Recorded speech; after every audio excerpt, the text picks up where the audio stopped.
Halo pejalan sunyi, selamat datang di Jalan Sunyi, ruang berbagi ragam literasi, terutama sastra dan teater.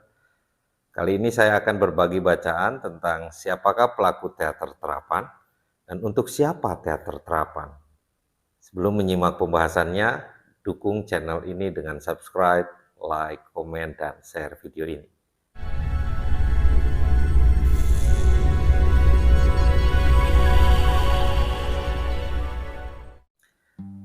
Pertunjukan ini selalu menjadi komponen teater terapan ya.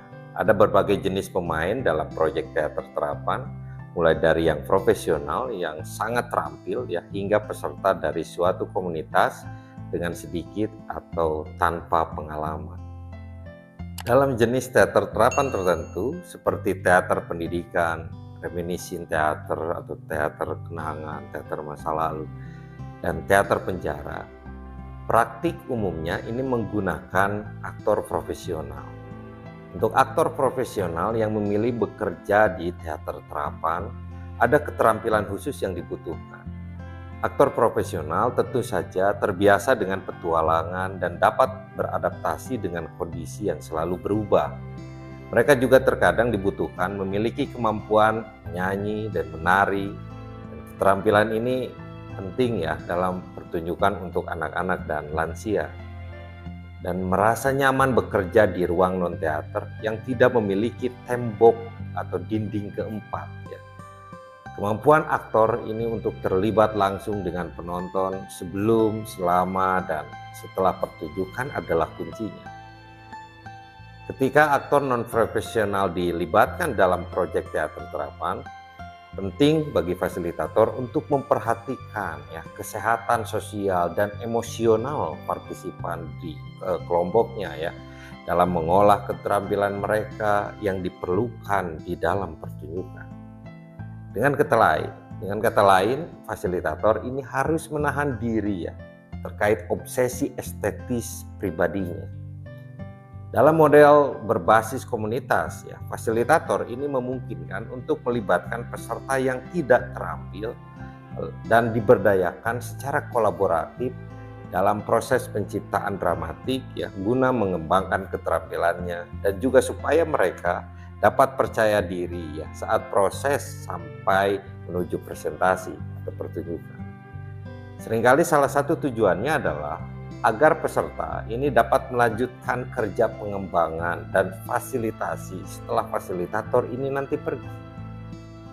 Dalam hal ini penting untuk mengoptimalkan latihan ya untuk mengembangkan keterampilan acting ya, improvisasi ya, bermain peran, karakterisasi, bergerak ya, dan latihan suara, vokal, menyanyi. Proses yang paling penting dalam pemberdayaan dan pengembangan komunitas ini berfokus pada penciptaan ruang rasa percaya dan aman, sehingga peserta yang tidak terampil ini menjadi nyaman dalam keterlibatannya di dalam pertunjukan. Tugas fasilitator kemudian bernegosiasi, misal pasca pertunjukan, antara pemain dan penonton bersama-sama merefleksikan masalah yang telah diangkat. Akan tetapi, ada beberapa keadaan di mana fasilitasi ini dapat dilakukan oleh para aktor atau dimediasi oleh seorang profesional non-teater. Lalu selanjutnya, untuk siapa teater terapan? Sesuatu yang melekat dalam model teater terapan adalah elemen partisipatif yang dibawa dari proses latihan ke pertunjukan dan seterusnya, ini melalui interaksi antara pemain, penonton, dan fasilitator. Sederhananya, seperti semua teater yang baik ya, dalam teater terapan adalah ini pertunjukannya untuk penonton. Dalam pertunjukan teater arus utama, interaksi antara penonton dan pemain dalam banyak kasus ini sangat minimal dan terbatas pada reaksi dalam pertunjukan dan tidak dapat mengubah pertunjukan. Dalam teater terapan sebaliknya, penonton ini diundang, diajak untuk berpartisipasi baik secara lisan dan dalam beberapa kasus ini secara fisik di dalam pertunjukan ya. Dan kehadiran penonton ini dapat diketahui oleh pemain sebelum, selama, dan atau sesudah pertunjukan. Otol ini menyebut partisipasi penonton dalam teater terapan ini bersifat integral ya. Karena partisipasi ini memiliki kekuatan untuk memengaruhi perubahan pada pertunjukan itu sendiri ya dalam beberapa cara. Paling tidak, karya teater terapan umumnya akan mencakup diskusi pasca pertunjukan yang difasilitasi dengan hati-hati dan memberi penonton ruang untuk memproses dan menanggapi apa yang telah mereka lihat. Hal itu disebut oleh Otol sebagai partisipasi ekstrinsik.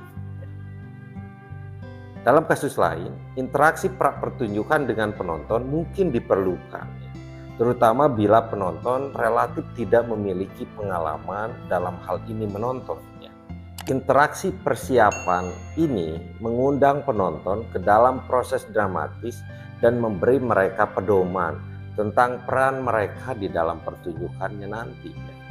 Pada momen lain, ada juga penonton ini diundang atau diajak untuk mengikuti lokakarya atau workshop terlebih dahulu ya, sebagai tindak lanjut untuk membangun keterampilan yang akan diperlihatkan atau digunakan di dalam pertunjukan. Namun ini kalau bagi Otol, partisipasi ini dapat memberikan sedikit kekuatan pada penonton. Karena apapun yang dilakukan atau dikatakannya ini bisa berdampak pada struktur drama yang tidak dapat diubah. Jadi partisipasi penonton yang integral itu berbeda. Dia dapat mengajak penonton berbicara langsung, terlibat dengan masalah yang diangkat, memberi tanggapan atau saran secara improvisasi terhadap tokoh yang berada di situasi dramatis atau di dalam pertunjukan. Atau seperti dalam teater kaum tertindasnya Boal ya. Ini benar-benar menggantikan peran tokoh dan melakukan solusi alternatif untuk masalah yang terjadi.